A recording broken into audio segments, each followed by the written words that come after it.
Hello, Lisa here, and welcome back to Self-Worth Saturday. So if you are new here, let me give you a quick rundown before I dive into this week's topic. So in Self-Worth Saturday, I like to chat with you about a topic related to self-worth. That topic is usually something that has been voted on by the lovely folks in our Supportive Tarot Facebook group. These are also topics that have been suggested and or requested by various members of this community.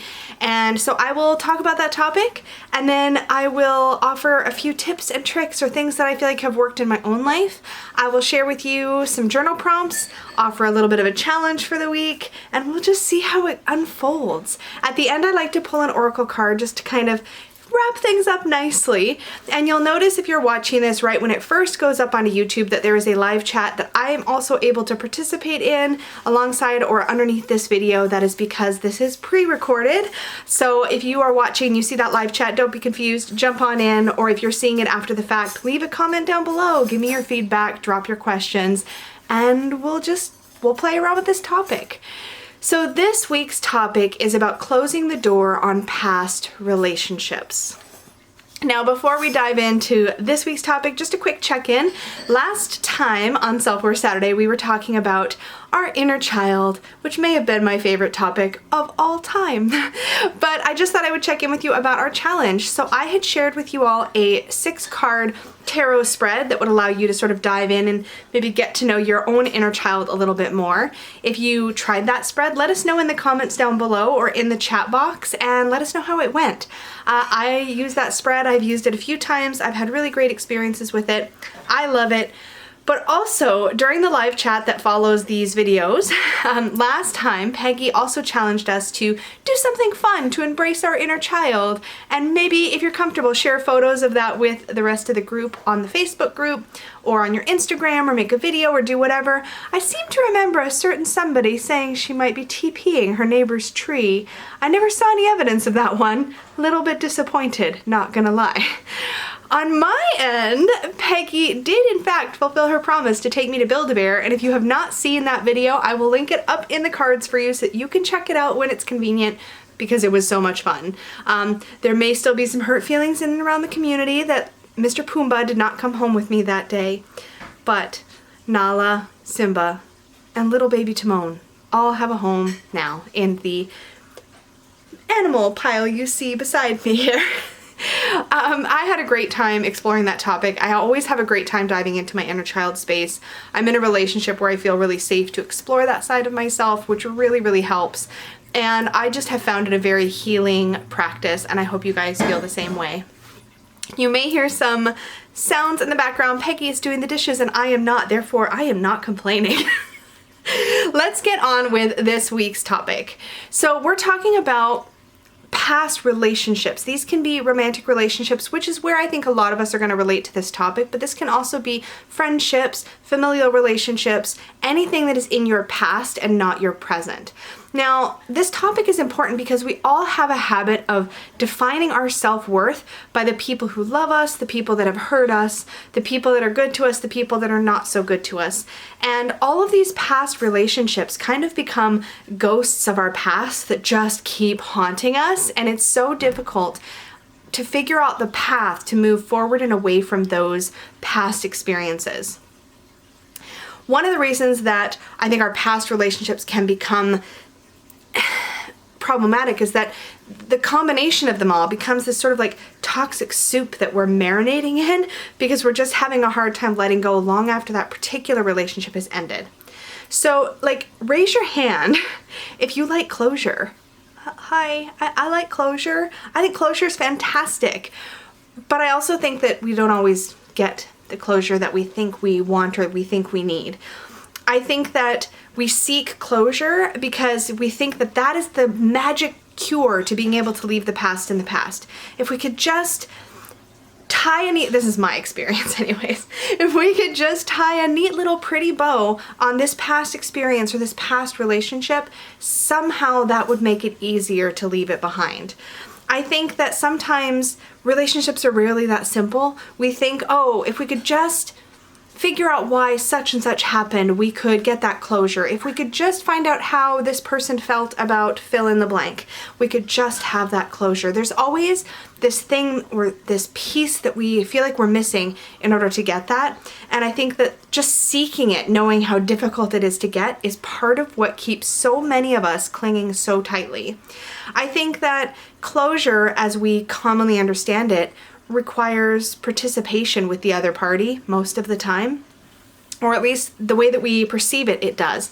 And the problem with that is not everybody involved in a particular relationship or situation is either willing, able, interested, or has the emotional maturity to give you what you need in that regard. You might be ready to sit down and have a conversation with your ex from 5 years back about why it is that they cheated on you, and maybe like in a completely different place and be like, no, I don't need that. It just passed in the past. We're good. And so these things can make it difficult to get this like ethereal closure that we think that we need. I think that sometimes what happens is that you and this other person are just not even on the same wavelength. Sometimes that's exactly the reason why this relationship is in the past. And if you aren't on the same wavelength, or you aren't at the same level of emotional maturity, then even if you were able to have a conversation and ask all of your burning questions, what are the chances you're actually going to get the answer back that is honest or that you need? I think that sometimes we don't get an opportunity for that kind of closure because we're ghosted. Somebody just drops out of our life and we don't entirely know why. And that can be for any number of reasons, and many of those reasons may have nothing to do with you. I think that sometimes we don't get the opportunity because life gets in the way. Maybe your ex is now married and it's just inappropriate to even try to have that conversation. Maybe somebody from your past is no longer here. They've passed away. You don't have that opportunity. There's so many different things that could come up that could interrupt your ability to even have a conversation, regardless of what the results of that conversation might be. Sometimes there's a lack of trust. And then even if you did get a hold of this person and you were able to sit down and have a heart-to-heart, you would probably not even believe the answers you received because there was trust issues. So then you can't get the closure that you need. I think that sometimes the other person already has what they feel they need for closure, and they don't feel like they owe you anything. And truth be told, they really don't. I mean, everybody's kind of responsible for themselves in any relationship and looking after their own needs. So as much as you might want it, they might be like, no, I'm good. And so I think when we're framing the discussion about closure, which is to me what I think most of us are seeking in some fashion, it's important to recognize that not being able to get the closure you need doesn't necessarily, it might mean, but it doesn't necessarily mean that the other person is like a complete asshole. It could just be that they've figured out how to obtain their own closure, which is good, because really closure is your job and no one else's, which is mind-blowing. I know, at least it was for me. It was like, wait, what? I have to do the work? Something about this just doesn't seem quite fair. But it's true. The brutal reality is kind of like this. Picture a small child holding this like bright red helium balloon. I mean, this balloon has made this child's day. And they're enjoying the balloon, everything's going great, there's no problem with the balloon. But something happens, child gets distracted, or a wind gust sweeps up and the balloon gets swept away. And it's helium. Child looks up into the sky and is like, bye-bye balloon, like there goes the balloon. And there's this moment, like you might see the child pout, cry, scream, get upset. Maybe they just kind of sit there and look dejected. Maybe they just take a moment and go, meh, oh well. However they react, the reality is that balloon is gone.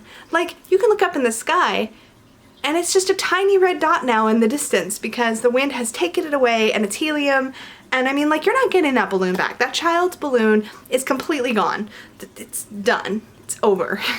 Now, even if that parent or that adult that is with that child then gets them a new, even if it's the same color of red, bright red balloon, it's still not the same balloon. The original balloon is gone. It's like this thing where in that context, we can easily understand that that original thing is completely gone. You can't change it. You can't do anything about it. It's gone. And in those moments, it's easier to accept the loss. It's like, okay, this thing has gone. I clearly can't have it back, so I guess I either get a new one or I get over it. And that sounds really like oversimplified, and it is, because relationships are more complicated than bright red balloons. But the premise is the same. You can go through all of the emotions you're going to go through over the loss, but at the end of the day, this relationship or this person is in your past for a reason. So I'm going to look at my notes, but really what we're thinking about is that even if your relationships with everybody are like those balloons, whatever you had, even if that same exact person comes back into your life for some reason in the future, it's a new balloon. It's a new relationship. The dynamics between you and that person will be different because what you had before is over. And I think when we can simplify in our heads what's happened, these relationships being in our past, these people being in our past, we can have a clearer view of what to expect in the present or what to do next. Because once you actually truly deep down accept this is over, this is done, this is in the past, and I think this is on your right, so that's gonna look weird, past, that way. But regardless, once you can kind of accept that that stuff is done, that it's over, that it's in the past, you clear the path for you to actually move forward in your life. If we apply this to the tarot, think of cards like the Four of Cups. If you're hung up on just staring after the balloon that's disappearing into the sky long after you can do anything about it, then you're missing the opportunity. Like, what if there's this fourth cup over here that somebody's offering you, but you're so busy looking at that other balloon that has flown away that you don't, okay, I mixed cups and balloons, but hopefully you're still with me. So you're so busy looking after this lost balloon, somebody could be over here with a new purple balloon and you're not seeing it. There we go. I got my metaphors combined. But do you see what I mean? When we think about this in the tarot, we could also think about the Five of Cups and the way that when we're too busy grieving over the loss, the spilled wine glasses, we forget that there's two that remain. So whether it's closing us off to new opportunities or just simply preventing us from recognizing what else we already have in our lives, either way, clinging on to the past doesn't serve your greater good. So let's talk about how to stop squinting in the sky and looking for your old balloon. The first thing, ooh, I kicked the tripod, I'm sorry. Hopefully it didn't make a loud noise. I'm gonna have a sip of water. The first thing that I think is really helpful when you're trying to get over something that's happened in the past is to take an analytical look at that relationship. Literally get very left-brained about this. And for some of us, this is difficult to do, but it's also why I find it helpful. Instead of thinking about the way they made you feel and all these like wonderful fuzzy things or the not so good things they made you feel and all of the icky emotions you're holding on to, instead look at it from a facts analytical perspective. Make pro-con lists. What did you get out of it? What didn't you get out of it? What were the good things? What were the not good things? Sometimes relationships are in our past, they were great. Maybe they were great relationships, but something came in and interfered. Whether it was the other person deciding that they didn't think it was as great as you thought it was great. Maybe, again, maybe a life circumstance. Maybe somebody has to move and they're not necessarily able to maintain a long distance relationship. And again, whether it's romantic or it's platonic, there's all kinds of things that can interfere with the connections we have with other people. So take an analytical look at it. Make a list, get out of your emotional space and into your analytical space and really look at what is it you've lost. Be clear in your head about what it is. Kind of pull yourself away from the rose-colored glasses we can sometimes put on about the past. See it for what it was. Recognize it, good or bad or neutral. I just find that this process is really helpful. Now for me, I'm gonna write it all down. I'm gonna make lists and charts and I'm gonna get really into that left brain place because that's what's gonna help me. Your style may be different. Maybe you just sit and think about it. Maybe you meditate about it. But for you, getting into that left brain space and really analyzing that connection, that relationship, so that you can look at it with honest eyes is gonna be helpful. The second thing that I would, and on that same point, when we're looking at the relationship that's not ours, like so a relationship of a really good friend, for example, it's way easier to be in that left brain space. If your best friend is telling you that she's having a hard time getting over that dude that cheated on her last year, you're gonna be like, girl, like, that guy was a jerk, he treated you like crap, you didn't need him. right? So the left brain space is about kind of becoming your own best friend and looking at things more honestly and kind of pulling yourself out of the dreamy state. Okay, moving on. Tip number 2. Oftentimes, by the end of taking that really, really practical look at your relationship, you'll be able to recognize, just by the nature of the information that you've thought about or written down, oh, that's why the relationship is over. It makes sense now. You can give yourself that, you can kind of answer your own questions this way. You can be like, oh, okay, I think this probably ended because we weren't on the same page. Like, I wanted kids, she didn't. I wanted a romantic partner, she wasn't very romantic. You'll be able to sort of look at the things that weren't working for you, whether, again, it be in a friendship or a relationship, a romantic relationship rather. But sometimes you do this analytical stuff and you're like, maybe the relationship was good and everything you've written down still seems positive in the most honest way that you've looked at it, but that other person is still not in your life. Well, if you ended that relationship, then you have the opportunity to check in with why. And if the other person ended that relationship, or if some other circumstance came in to that, then you can process your feelings about that. If the other person ended it despite you thinking it's grand, probably it wasn't grand for them, or there was another reason, and either they told you that reason or they didn't, but you have an opportunity to kind of work through that process. I think it's just important to recognize that however this analytical process ends, you remember that the balloon is still gone. And regardless of circumstance, when we keep staring into the sky, we're missing everything else. Okay, unanswered questions. This is my point 3 from my notes.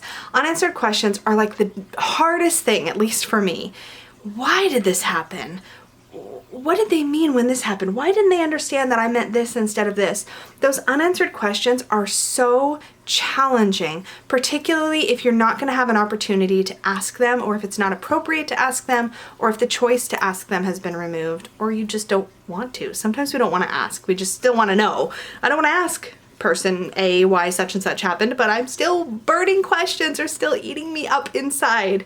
And I think sometimes the reason we want those questions answered is because we want to somehow feel justified and right, clear about why that relationship is in the past. Sometimes we do this because we're like, I want to know why he cheated on me because I want an answer, and then I can get mad, and then I can kind of, I can deflect the pain of the loss or the disappointment of the loss into this other emotion. Sometimes it's just that we want that thing to kind of complain about. Sometimes we just want to be heard. We feel like we have all of these questions, and regardless of the answer, we still want to ask them because we feel like it's our right to ask them. There's all these things that get caught up in wanting to ask questions, wanting to resolve those unanswered questions. And I think sometimes, you really get bogged down in that. So here's the thing. You can still ask your questions. This is kind of a tricky exercise that I'm going to recommend. And for you, if it's tricky for you to visualize, this one might be a little tougher, but I found it really helpful. You can do this by either journaling through this process, meditating through this process, but how I like to do it is I do this intentionally. This is really an important caveat. Do this intentionally in a deliberately empowering way. In other words, regardless of all of your inner doubts, all of the way that your inner critic might be like trying to make this stuff all of your fault, regardless of all of that, channel that sort of inner best friend, and in the most empowering way you can, answer your own questions. So let me give you a couple examples because I wrote some down so I wouldn't forget. Okay, so question, why did you cheat on me? And then answer, because I wanted to have my cake and eat it too. Because, really. Or because I was being selfish and didn't want to lose you, but I also wanted a bit of action on the side. Like, answer the question the way your best friend would probably answer it on this person's behalf. Does that make sense? So in the most empowering way you can. You could also ask, why did you end our relationship via text without so much as an explanation? And the answer might be, well, because I was afraid to admit that I wasn't ready for a relationship. Or you could take it even further and go, because I didn't want to hurt your feelings and I wasn't smart enough to realize that a conversation would have been nicer. The idea is to engage your inner snark and give yourself that moment to get the questions answered in the way that you want them answered, the way that's going to make you feel the best, the way that's going to remind you of your worth. And this can be a really, really empowering thing to do when you're lingering in these spaces of unanswered questions. Pro tip, make sure you really bind up your inner critic tight and shove that bitch in the back seat because, no, trunk. Shove her in the trunk like Peggy does. I'll link up to the inner critic video up there if you have no idea what I'm talking about. But I think if you're gonna do this exercise, it's important that you channel your like inner fierce best friend, the one that just takes no shit on your behalf, right? That's who you wanna channel for this exercise. Another thing that I would say is once you've had some time to have fun with that, kind of blow all of that off, get a little more grown up, and look at what positivity, this is gonna sound super cheesy, you guys, but just hang out with me here for a second. What positivity can you glean from this experience? What positive takeaway is there for you? Because in every experience, no matter how, and again, I know some of you are gonna be like gagging in your mouths a little bit, so I get it. But no matter how horrible a situation is, it has taught you something, or there has been some beautiful thing that has come out of it if you just notice it. This is very much like a Five of Cups thing. What remains? And not only what remains, but what was added. So maybe not Five of Cups. I could probably think of a better tarot card for that, but let's just go with this. What was added to your life because of this experience? So it might be, so for this, I like to write it down. I like to write everything down, and Peggy's like, not everybody likes to journal, and I'm like, yeah, I know, but I like to write everything down. If you don't, it's fine. You can meditate about this, you can think about this, whatever makes sense to you, but literally make a gratitude list about what you have to be grateful for because you had this experience. This is helpful during a grieving process. This is helpful when you're grieving past experiences or past relationships that have been harmful to you, because you can also look at the ways that it taught you to eventually recognize that toxicity, or recognize how to take better care of yourself or prioritize yourself better. I really feel like there's always something that you can use to empower yourself from any past experience. Even the most horrifying can in some way teach you about your own inner strength or what you have to offer. Or maybe there was another relationship you gained as a result of this relationship. Sometimes you get out of a really horrible situation with somebody, and in the meantime you bonded with somebody else through that process, and you now have a new friend. So it doesn't have to be a direct thing, but really think about what blessings have come about as a result of this experience. For me, that really helps me to sort of milk what I can, to pull the treasure out of an icky situation. I think it's important to remember that you might not be in a place to do what I just suggested, and that's completely okay. If you're getting over something that's really, really toxic or really unhealthy or was really bad for you or left you with a whole lot of sore feelings, or if you're in a grieving process right now, you might not be anywhere near ready to sit down and make a gratitude list. You might be like, turn off. By this point, if that's where you're at, you might have already turned off this video. But just know that it's okay to not be ready for that yet. That's completely fine. And I think if that's where you're at, maybe what you need to do is make space for your anger and make space for your grief. Because a lot of times what we've done is we've rushed ourselves through this process of feeling like we need to feel better, or we need to put on a brave face, or we need to somehow be in a place we're not actually at. And if you're still in a place of rage, of anger, of hurt, of grief, then it's okay to let yourself have those experiences also.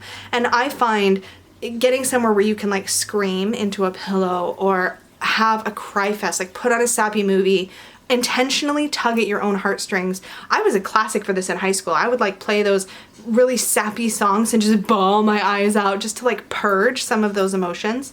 So I think it's important to sort of recognize what it is that you could do to make space for that emotion.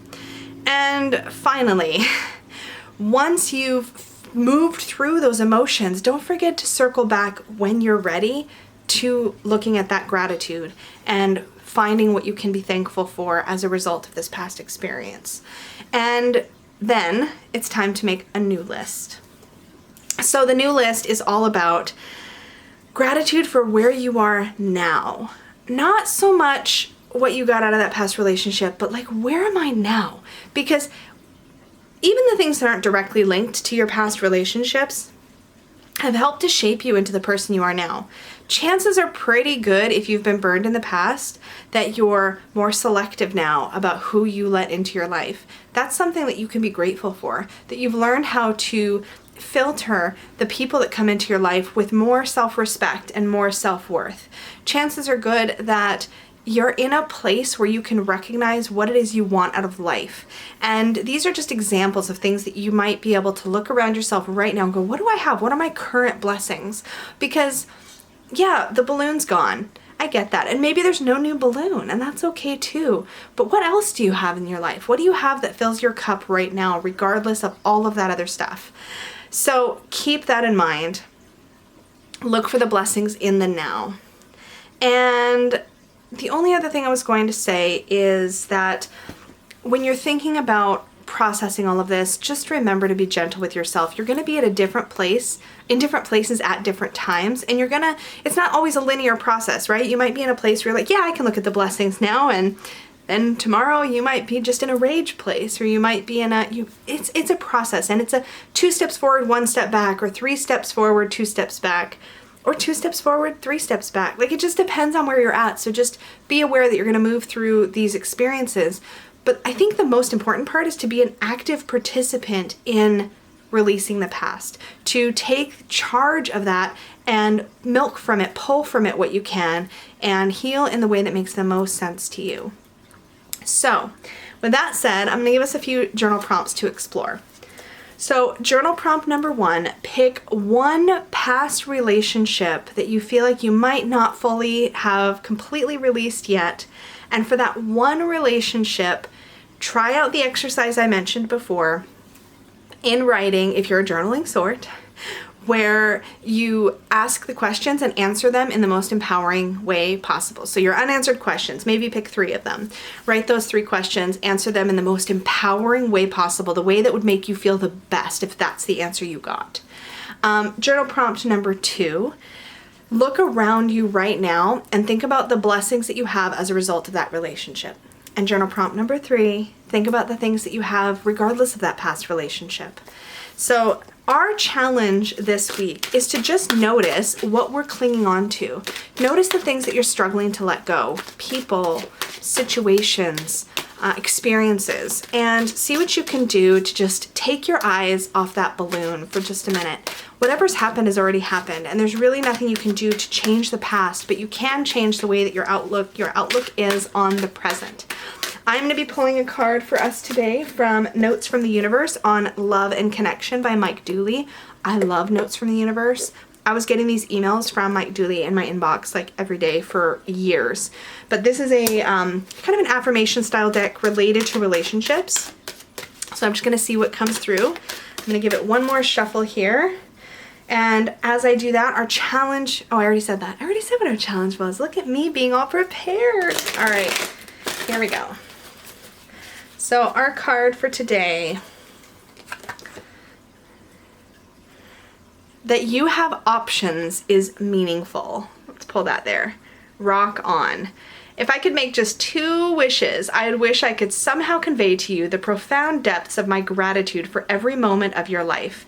I'd also wish that you could somehow know of your unimaginable importance, just as you now are to the lives of so very many. And of course, I'd wish for even more wishes. Oh shoot, you were such a good idea. Love, the Universe. So these have the little writing on the back. I love Notes from the Universe, and if you haven't encountered it before, Google that, because getting a little daily email from the universe can be really, really great. So this is a fun little deck. Thank you guys for hanging out with me. Hopefully I will see you afterwards in the live chat. And until later, take care. Remember to say to yourself as often as possible, I am worthy and I am unafraid. Take care, guys. Bye.